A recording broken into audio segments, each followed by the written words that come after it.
دنیا سمجھ جائے گی کہ اللہ یاری آج تک ترجمہ غلط کر کے قوم کو دھوکہ دیتا رہا ہے اور یہ فراڈ کرتا رہا ہے. اپنے فراڈ کی بنیاد پر یہ شیخین کریمین رضی اللہ تعالیٰ عنہ پر کفر کا فتویٰ لگاتا رہا. اپنے بغض اور عنایت میں اتنا ڈوبا ہوا ہے کہ اسے صحیح ترجمہ بھی نہیں آتا. اور اللہ تعالیٰ نے کیا فرمایا دوسری آیت میں؟ اللہ فرماتا ہے یہ آیت ہے سورہ توبہ.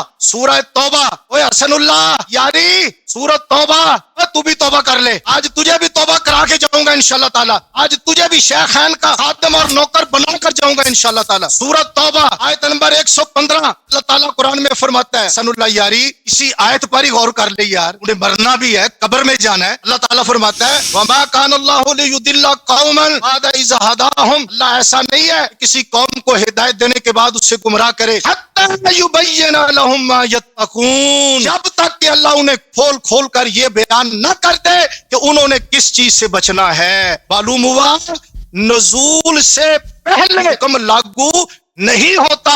یہ قرآن کا حکم ہے, یہ اللہ کا حکم ہے. تو کہہ رہا ہے کہ نزول سے پہلے حکم لاگو ہو گیا, اسی لیے تو کہہ رہا ہے کہ شیخین کے اعمال حبط ہو گئے. اللہ فرماتا ہے یبشر لہم ما یتقون. اللہ کسی کو گمراہ نہیں کرتا جب تک کہ اسے کھول کھول کر اس قوم کو بیان نہ کر دے انہوں نے کس چیز سے بچنا ہے. یہ آیت صاف فرما رہی ہے کہ حکم لاگو آیت کے نزول کے بعد ہوتا ہے اور تو پہلے کر رہا ہے.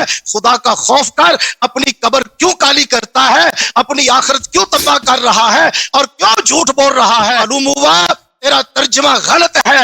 اور قرآن فرماتا ہے وَمَن لَّمْ يَحْكُم بِمَا أَنزَلَ اللَّهُ فَأُولَٰئِكَ هُمُ الْكَافِرُونَ. اللہ فرماتا ہے آیت کا خلاصہ یہ ہے کہ حکم نازل, حکم لاگو آیت کے نزول کے بعد ہوتا ہے. تو کہہ رہا ہے پہلے نازل ہوتا ہے, اس لیے حبط اعمال کا تو فتویٰ دے رہا ہے اور تو نے اللہ کے فرمان کا انکار کیا. اور اللہ فرماتا ہے وَمَن لَّمْ يَحْكُم بِمَا أَنزَلَ اللَّهُ فَأُولَٰئِكَ هُمُ الْكَافِرُونَ فَأُولَٰئِكَ هُمُ الظَّالِمُونَ فَأُولَٰئِكَ هُمُ الْكَافِرُونَ فَأُولَٰئِكَ هُمُ الْفَاسِقُونَ. یہ فاسق, یہ ظالم, یہ کافر کا فتویٰ یہ سارا اللہ یاری تیری طرف لوٹ گیا, تیری طرف لوٹ گیا. تو نے اس آیت کا انکار کیا ہے. پھر یہ علامہ صاحب کہتے ہیں کہ آپ ترجمہ غلط کرتے ہیں اور اس آیہ میں یہ ہے کہ کہیں ایسا نہ ہو کہ آپ کے عمل ضائع ہو جائیں. بات آپ کی صحیح ہے, آیہ یہی کہہ رہا ہے کہ آپ یہ عمل بجا نہ لائیں تاکہ آپ کے اعمال ضائع نہ ہو جائیں. بات یہ ہے میرے محترم ناظرین کہ اگر تو قرآن مجید ایک قاعدہ بتا رہا ہے آپ کو کہ اگر آپ یہ آواز بلند کریں گے تو آپ کے اعمال حبط ہو جائیں گے. تو لازمی بات ہے جو شخص نے آواز بلند کی ہے اس کے اعمال حبط ہو گئے. ہم یہی تو بار بار کہہ رہے ہیں نا. اگر قرآن مجید کہتا ہے کہ ان الذین یاکلون اموال الیتامی انما یاکلون فی بطونہم نارا, جو لوگ یتیم کا مال کھاتے ہیں وہ اپنے ان کے پیٹ میں جہنم کی آگ ہے. تو اگر کسی شخص نے یتیم کا مال ظلم کے ساتھ, غصب کے ساتھ کھایا تو اس کے پیٹ میں جہنم کی آگ ہے نا, ٹھیک ہے نا. اور بالخصوص اگر کوئی شخص اس کا سبب نزول بھی وہی ہو, اگر ابو بکر عمر کے متعلق سبب نزول ہے تو بالخصوص اس کو تو بطریق اولا شامل ہوگا. ملاحظہ فرمائیے قرآن مجید سورہ مبارکہ بقرہ میں یسألونک عن الشہر الحرام قتال فیہ, آپ سے پوچھتے ہیں کہ ماہ حرام میں, محرم وغیرہ میں, ذی الحجہ میں قتال کریں, اس کا کیا حکم ہے؟ قل قتال فیہ کبیر. ان کو بتا دیجئے کہ محرم میں, ذی الحجہ میں, ذی القعدہ میں اس میں قتال کرنا جو ہے یہ گناہ کبیرہ ہے, گناہ کبیرہ. اب اگر کوئی شخص کرے نا یہ کام, اس نے گناہ کبیرہ کا ارتکاب کیا ہے, اس میں تو کوئی شک ہی نہیں ہے, ٹھیک ہے نا. اب اگر کسی شخص کے اس کے سبب میں نازل ہوا ہے تو وہ لازمی بات ہے اس شخص کو گھیر لے گا. تو میرے محترم ناظرین اب یہ ان کے پاس کوئی دفاع نہیں ہے. دیکھیں ابو بکر عمر نے آواز بلند کی ہے, اس سبب اذیت رسول صلی اللہ علیہ وسلم ہے, بے احترامی بھائی حبط اعمال کی آیت کو چھوڑیں, حبط اعمال کی آیت کو چھوڑ دیں, یہ سب بے احترامی رسول اللہ صلی اللہ علیہ وسلم ہے. کیا آپ اس بات کا انکار کرتے ہیں کہ بے احترامی رسول صلی اللہ علیہ وسلم کفر ہے, ارتداد ہے؟ ان کے دربار میں انہوں نے جھگڑا کیا باعث اذیت رسول صلی اللہ علیہ وسلم. ایک منٹ کے لیے ہم حبط اعمال کو چھوڑ دیتے ہیں. بھائی آپ کہتے ہیں کہ حبط اعمال ان کو پتہ نہیں تھا کہ اعمال حبط ہو جاتے ہیں. اور بھائی یہ تو پتہ تھا کہ نبی ہے نا, نبی کا احترام ہوتا ہے, یہ تو پتہ تھا. اور بے احترامی نبی صلی اللہ علیہ وسلم کفر کی دلیل ہے, اس یہ تو آپ کو پتہ ہے. انہوں نے بے احترامی کی کفر کی دلیل, انہوں نے بے احترامی کی اذیت کی ہے. یہ وہ ان الذین یؤذون اللہ ورسولہ لعنهم اللہ فی الدنیا والآخرہ آیت لاگو ہوتا ہے, ٹھیک ہے نا. انہوں نے تحکیم نہیں کیا نبی, انہوں نے آپس میں جھگڑا کیا, رسول اللہ صلی اللہ علیہ وسلم کو حکم نہیں بنایا. اللہ قسم کا کہتا ہے کہ ایسا شخص مسلمان نہیں ہو سکتا. یہ خود دیکھ کر کسی سے بات کر رہا ہے اور میرے بات کا جواب نہیں دے گا, اشکالات کا جواب نہیں دے گا. اب آتے ہیں اس بات کی طرف کہ بھائی ان کو پتہ تھا یا نہیں تھا کہ یہ حرمت رفع الصوت, دیکھیں حرمت رفع الصوت ان کو پتہ تھا یا پتہ نہیں تھا. میرے محترم ناظرین حدیبیہ کے سال کو واقع ہوا ہے, حدیبیہ ہوا ہے سنہ کس سال کو؟ حدیبیہ ہوا ہے سنہ 5 یا 6 ہجری کو. یہ کتاب ہے صحیح بخاری چاپ دار احیاء التراث العربی.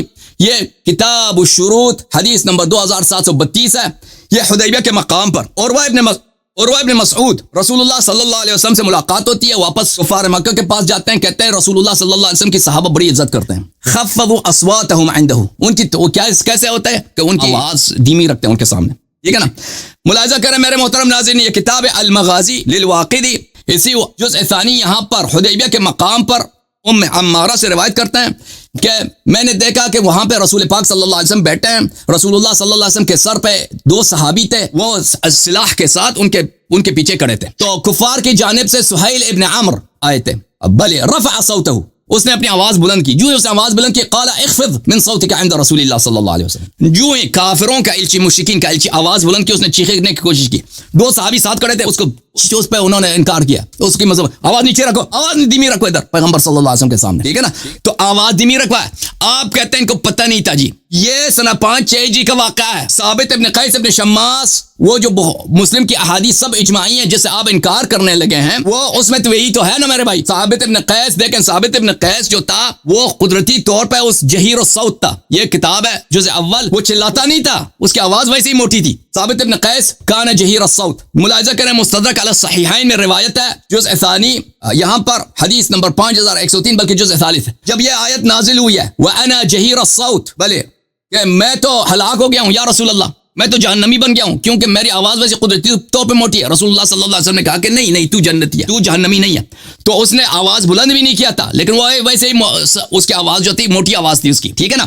تو یہ تو پہلے سے پتا تھا. یہ ملاحظہ کریں مسلم کی حدیث میں آپ کو دکھا دیتا ہوں. یہ مسلم ہے جس کی سب روایات اجماعی ہیں, میں نے دکھا دیا ہے. اور انفراد ثقہ, اس کی اگر کوئی ثقہ کسی حدیث میں متفرد ہوتا ہے, وہ اس کی صحت پہ اس کو کوئی اثر انداز نہیں ہوتا. صحیح مسلم میں ملاحظہ کریں, یہ سعد ابن معاذ کے حیات میں, سعد ابن معاذ کی وفات کب ہے؟ سعد ابن معاذ سنہ 5 ہجری کا غزوہ احزاب میں. ٹھیک ہے نا. اس نے کہا وَلَقَدْ عَلِمْتُمْ إِنِّي مِنْ أَرْفَعِ صَوْتِكُمْ صَوْتًا عَلَى رَسُولِ اللَّهِ صلی اللہ علیہ وسلم فَأَنَا مِنْ أَهْلِ النَّارِ. یہ سنہ 5 ہجری سے پہلے یہ آیت نازل ہوئی ہے. اسی لیے تو ثابت ابن قیس کہہ رہا ہے کہ میری تو آواز ہی موٹی ہے تو میں جہنمی ہوں. ثابت ابن قیس صحابی, آپ خود کہتے ہیں صحابہ احادیث کو, قرآن کو دوسرے لوگوں سے بہتر سمجھتے ہیں. آپ خود ہی کہتے ہو صحابہ کی ہم نے اتباع کرنی ہے. اہل بیت علیہ السلام کو چھوڑ کے آپ نے صحابہ کا اتباع کیا. اوے ثابت ابن قیس نے خود اسی آیت سے واضح طور پہ سمجھا کہ میں تو جہنمی ہوں کیونکہ میری آواز اوپر ہوتی ہے. حالانکہ وہ بلند آواز سے باتیں نہیں کرتا تھا, اس کے قدرتی طور پہ کیونکہ اس کے کان جو تھے بہ رہے تھے, وہ قدرتی طور پہ اس کی آواز بلند تھی. تو پر آپ نے جو میرے محترم استاد نے غلام مصطفیٰ نوری صاحب نے جو عذر لایا شیخین کی جانب سے کہ پہلے سے ان کو پتہ نہیں تھا, ابھی حکم آیا ہے, پہلے ان کو پتہ نہیں تھا. ٹھیک ہے نا. یہ عذر مردود ہے, یہ ایک کاذب عذر ہے, یہ عذر مقبول نہیں ہے. کیوں مقبول نہیں ہے؟ میں نے آپ کو دکھا دیا کہ کفار نے خود رسول پاک صلی اللہ علیہ وسلم کی صحابہ کی یہ تعریف کیا تھا حدیبیہ کے مقام پر کہ یہ اپنی آواز دھیمی رکھتے ہیں. اگر مشرکین قریش کو پتہ تھا جی آواز دھیمی رکھنا ادب رسول صلی اللہ علیہ وسلم کے ساتھ ادب کی نشانی ہے. ابو بکر عمر کو سنہ 9 تک نہیں پتہ چلا, مشرکین کو پتہ چلا, شیخین کو سنن آخر تک, پیغمبر صلی اللہ علیہ وسلم کی وفات سے پہلے تک نہیں پتہ چلا. اور بھائی مجھے بتائیں یہ کیسے مسلمانوں کا امام ہو سکتے ہیں جو اتنی سی بات کو نہیں جانتے بھائی. ٹھیک ہے نا.